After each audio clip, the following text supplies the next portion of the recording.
ಇದೆಯಲ್ಲ ಅದು ಚಿನ್ನ. ಮಳೆಗಾಲದಲ್ಲಿ ಒಂದು 2-3 ಬೆಳೆ ಬಂದ್ರೆ ಸಾಕು, ಅದ್ಭುತವಾಗಿ ಬೆಳೆ ಕೊಡುವಂತ ಅದ್ಭುತವಾದ ಚಿನ್ನದಂತ ಮಣ್ಣಿನಲ್ಲಿ ನೀವೆಲ್ಲ ಹೋಗಿದ್ದೀರಾ ಆತ್ಮೀಯ ವಿದ್ಯಾರ್ಥಿಗಳೇ. ಹಾಗಾಗಿ ಈ ಒಂದು SR ಫೌಂಡೇಶನ್ ರೋಡ್ದಿಂದ ಗದಗ ಜಿಲ್ಲೆಯ ಎಲ್ಲ ವಿದ್ಯಾರ್ಥಿಗಳಿಗೆ ಸ್ಪರ್ಧಾತ್ಮಕ ಪರೀಕ್ಷೆಯ ಉಚಿತ ತರಬೇತಿಯ ಒಂದು 2 ತಿಂಗಳ ಕಾಲ ಈ ಒಂದು ಕಾರ್ಯಕ್ರಮವನ್ನು ಹಮ್ಮಿಕೊಳ್ಳಲಾಗಿದೆ.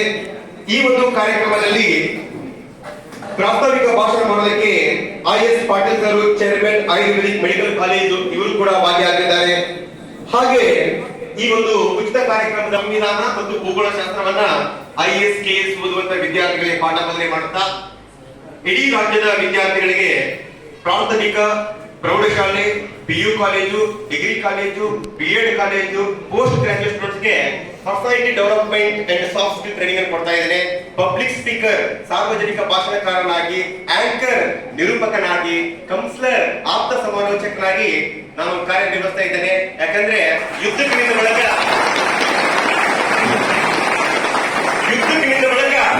ಸೈನಿಕ ಸಂಖ್ಯೆ ಲೆಕ್ಕ ಇಡಬಾರ್ದಂತ, ವೇದಿಕೆ ಮೇಲೆ ಕುಂತ್ರೆ ಗೆಸ್ಟ್ ಆಗ್ಬೇಕು, ನಿಂತ್ರೆ ಭಾಷಣಗಾರ ಆಗ್ಬೇಕು ಅನ್ನುವಂತ ಪರಿಕಲ್ಪನೆಯನ್ನ ಇಟ್ಕೊಂಡಿದ್ದೇನೆ ನಾನು. ಹಾಗಾಗಿ ರಾಜ್ಯದ 2.5 ಲಕ್ಷ ಜನರಿಗೆ ತರಬೇತಿ ಕೊಟ್ಟಿದ್ರಿಂದ ಕರ್ನಾಟಕ ಸರ್ಕಾರ the best trainer of the state ಅಂತ ಹೇಳಿ ರವೀಂದ್ರ ಕಲಾಕ್ಷೇತ್ರ ಬೆಂಗಳೂರಲ್ಲಿ ಒಂದು ಸ್ಟೇಟ್ ಅವಾರ್ಡ್ ಅನ್ನು ಕೂಡ ನನಗೆ ಲಭಿಸಿದೆ. ಈ ಒಂದು ಕಾರ್ಯಕ್ರಮಕ್ಕೆ ಉದ್ಘಾಟನೆಯಾಗಿ ನನಗೆ ತುಂಬಾ ಹೆಮ್ಮೆ ಇದೆ, ಬಿಜಾಪುರ ನಾಡಿನ ಹುಟ್ಟಿದೆ ಅಂತ. ಯಾಕಂದ್ರೆ ಅಣ್ಣ ಬಸವಣ್ಣ ಜಗಜ್ಯೋತಿ ಹುಟ್ಟಿದಂತ ನಾಡಿದು, ನಡೆದಾಡುವ ಸಂತ, ಶತಮಾನದ ಸಂತ, 2ನೇ ವಿವೇಕಾನಂದ ಅಂತ ಕರೆಸಿಕೊಳ್ಳುವಂತ ಸಿದ್ದೇಶ್ವರ ಸ್ವಾಮೀಜಿ ನಾಡಿನಲ್ಲಿ ಹುಟ್ಟಿದಂತೆ ಅಲ್ಲದೆ, ನಾನು 2009ರಿಂದ 2012ವರೆಗೆ ನಾನು ಡಿಪ್ಲೊಮಾ ಪಾಲಿಟೆಕ್ನಿಕಲ್ ಬಿಜಾಪುರದಲ್ಲಿ ಓದಿದ್ದು. ನಾನು ಸುಮಾರು 3 ವರ್ಷಗಳ ಕಾಲ ಬೆಳಿಗ್ಗೆ ಸಾಯಂಕಾಲ ಸಿದ್ದೇಶ್ವರ ಸ್ವಾಮಿ ಜೊತೆ ನಾನು ವಾಕಿಂಗ್ ಹೋಗ್ತಿದ್ದೆ ಅಂತ ಸುದೈವವನ್ನು ನಾನು ಪಡೆದುಕೊಂಡಿದ್ದಲ್ಲ, ತುಂಬಾ ಖುಷಿ ಆಗ್ತಾ ಇದೆ. ಪುಣ್ಯಾತ್ಮರಿಗೆ ಬದುಕೋದಕ್ಕೆ ನನಗೆ ಅವಕಾಶ ಸಿಕ್ಕಿತ್ತು. ಯಾಕಂದ್ರೆ ಭಾರತ ನಾಡು ಅದು ಆಧ್ಯಾತ್ಮಿಕ ನಾಡು. ಯಾರಿಗೆ ಆಧ್ಯಾತ್ಮಿಕದ ಅಭಿರುಚಿ ಚಿಕ್ಕ ವಯಸ್ಸಲ್ಲಿ ಬರುತ್ತೆ. ತುಂಬಾ ಜನ ಎನಿಸಿದೆ ಈ ಆಧ್ಯಾತ್ಮಿಕತೆ ಅನ್ನೋದು ಮದುವೆಯಾಗಿ, ಮಕ್ಕಳಾಗಿ, ಮೊಮ್ಮಕ್ಕಳಾಗಿ, ಮೊಮ್ಮಕ್ಕಳು ಮಗಕ್ಕಳು ಹೊರಗೆ ಬಂಧಾರ ಆಗ್ತಾರ, ಅವಾಗ ಆಧ್ಯಾತ್ಮಿಕತೆ ತಿಳ್ಕೊಂಡಿರಲ್ಲ. ಆಧ್ಯಾತ್ಮಿಕತೆ ಬರಬೇಕಾಗಿತ್ತು ಪ್ರಾಥಮಿಕ ಶಿಕ್ಷಣ ಓದುವಾಗಲೇ ಕೂಡ ಬರಬೇಕು. ಅವಾಗ ಮಾತ್ರ ಆ ಒಂದು ಈ ನಾಡಿನಲ್ಲಿ ಏನಾಗುತ್ತೆ ಅಂದ್ರೆ ಇನ್ನೊಬ್ಬ ಸಿದ್ದೇಶ್ವರ ಸ್ವಾಮೀಜಿ, ಇನ್ನೊಬ್ಬ ಬಸವಣ್ಣ ಹುಟ್ಟೋದಕ್ಕೆ ಸಾಧ್ಯ. ನಾವೆಲ್ಲ ಮದುವೆಯಾಗಿ, ಮಕ್ಕಳಾಗಿ, ಮೊಮ್ಮಕ್ಕಳಾಗಿ ಇನ್ನೇನು ಬದುಕಲಿಕ್ಕಿಲ್ಲಪ್ಪ ಅಂತ ಮಠ ಮಾಡ್ಲಿಕ್ಕೆ ಹೋದಾಗ ಅವತ್ತು ಭಗವಂತ ನಮ್ಮನ್ನು ಒಡೆಯೋದಿಲ್ಲ. ಆಧ್ಯಾತ್ಮಿಕ ಚಿಂತನೆ ಅನ್ನೋದು ನಮ್ಮ ರಕ್ತದ ನರನಾಡಿಗಳಲ್ಲಿ ನಾವು ಪ್ರಾಥಮಿಕ ಶಿಕ್ಷಣ ಓದಿ ಬರಬೇಕು.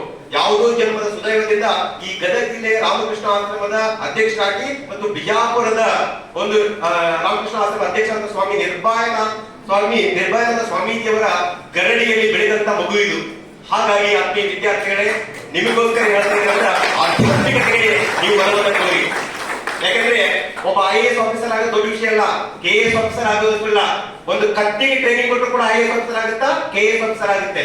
ಸಿದ್ದೇಶ್ವರ ಸ್ವಾಮಿ ಹೇಳ್ತಾರಲ್ವಾ, ನಾವೆಲ್ಲರೂ ಕೂಡ ಏನಾಗ್ತಾರ ಮನುಷ್ಯರಾಗಬೇಕಾಗಿದೆ.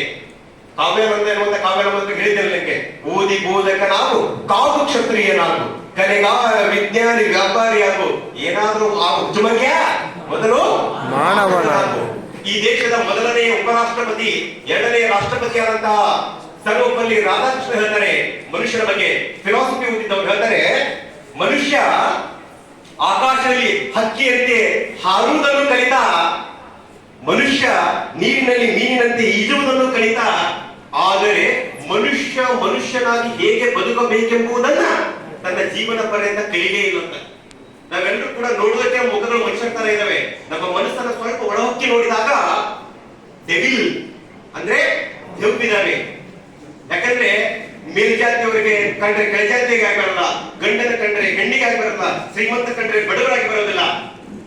ಗೀತಾಂಜಲಿ ಇರುವಂತ ಒಂದು ಕೃತಿಗೆ 1913ರಲ್ಲಿ ನೊಬೆಲ್ ಪ್ರಶಸ್ತಿ ಪಡೆದಂತಹ ಗುರುದೇವ್ ರವೀಂದ್ರನಾಥ್ ಟ್ಯಾಗೋರ್ ಹೇಳ್ತಾರೆ, ಈ ಭೂಮಂಡಲ ಅನ್ನೋದು ಏನಪ್ಪಾ, ಇದು ಪ್ರವಾಸಿಗರ ತಾಣ. ನಾವಿಲ್ಲಿ ಪ್ರವಾಸ ಮಾಡೋದಕ್ಕೆ ಬಂದಿದ್ದೇವೆ. ಬರುವಾಗ ಕೂಡ ಬೆತ್ತಲೆ, ಹೋಗುವಾಗ ಕೂಡ ಬೆತ್ತಲೆ. ಏನನ್ನು ಪಡೆದಿದ್ರು ಕೂಡ ನಾವು ಇಲ್ಲಿಂದಲೇ ಪಡೆದುಕೊಂಡಿರ್ತೇವೆ. ಅದಕ್ಕೆ ಹೇಳ್ತಾರೆ, ಕೆರೆಯ ನೀರನ್ನು ಕೆರೆಗೆ ಚೆಲ್ಲಿ. ನಮ್ಮ ಜನಪ್ರಿಯ ಶಾಸಕರಾದ GS ಪಾಟೀಲ್ ಅವರು ಮಾಡ್ತಾ ಇರೋದು ಅದನ್ನೇ, ಕೆರೆಯ ನೀರನ್ನು ಕೆರೆಗೆ ಚೆಲ್ಲಿ.